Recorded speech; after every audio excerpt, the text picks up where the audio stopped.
In today's video, I'm hoping to teach you how to connect a domain to MailChimp. By the end, you'll know exactly where to go inside your account to start the domain connection process, which is key for branding, link tracking, and better email deliverability.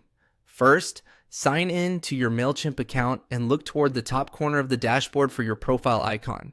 Depending on your view, this may be a small avatar or your workspace initial. Click that icon to open your account menu. If you manage multiple workspaces, take a second to confirm you're in the right one before moving on. This keeps your domain connected to the correct brand and audience. From that menu, choose Account and Billing. This area houses your organization-wide settings, including plan details, billing, users, and the tools you'll need for authentication and domains. It's the control center for anything that affects your entire account rather than a single campaign. Inside Account and Billing, navigate to the Domains section.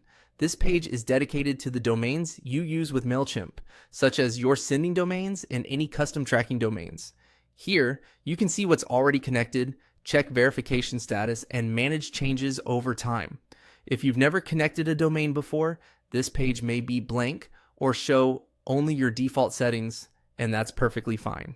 Next, select Connect a Domain.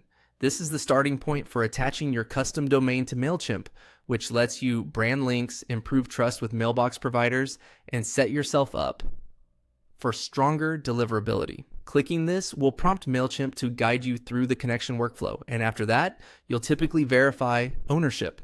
For now, we're just initiating the process from the correct place in the app.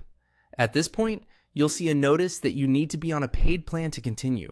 MailChimp requires an eligible plan before you can complete a domain connection. If you're on a free tier, you'll need to upgrade within Account and Billing to unlock this feature. Choose a plan that fits your audience size and sending needs. Once your plan is active, come right back to the domain section and pick up where you left off with Connect a Domain.